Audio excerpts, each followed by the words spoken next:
self-esteem, exacted this oath, firmly believing that there was not her equal in the world, and so felt assured that the king would never marry again. Be this as it may, at length she died, and never did husband make so much lamentation. The king wept and sobbed day and night, and the punctilious fulfilment of the rites of widowerhood, even the smallest, was his sole occupation. But even great griefs do not last forever. At a time the magnates of the state assembled and came to the king, urging him to take another wife. At first this request seemed hard to him and made him shed fresh tears. He pleaded the vows he had made to the queen, and defied his counsellors to find a princess more beautiful and better fashioned than was she, thinking this to be impossible. But the council treated the promise as a trifle, and said that it mattered little about beauty if the queen were but virtuous and fruitful. For the state needed princes for its peace and prosperity, and though in truth the princess, his daughter, had all the qualities requisite for making a great queen, yet of necessity she must choose an alien for her husband, and then the stranger would take her away with him. If, on the other hand, he remained in her country and shared the throne with her, their children would not be considered to be of pure native stock, and so, there being no prince of his name, neighbouring peoples would stir up wars, and the kingdom would be ruined. The king, impressed by these considerations, promised that he would think over the matter, and so search was made among all the marriageable princesses for one that would suit him. Every day charming portraits were brought him, but none gave promise of the beauty of his late queen. Instead of coming to a decision, he brooded over his sorrow, until in the end his reason left him.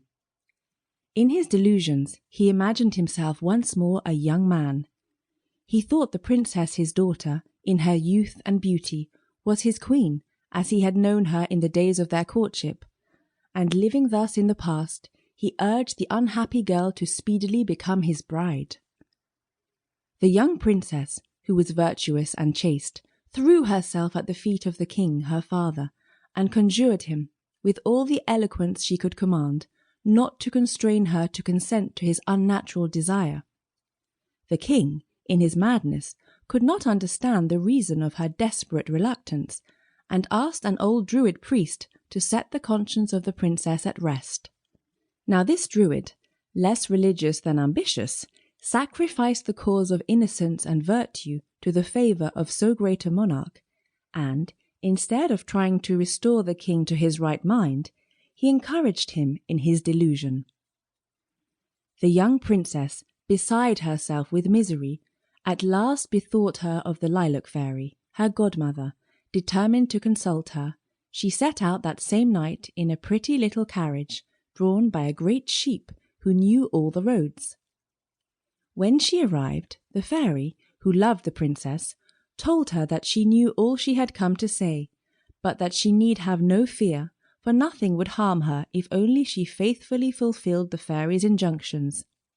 "For, my dear child," she said to her, "it would be a great sin to submit to your father's wishes, but you can avoid the necessity without displeasing him.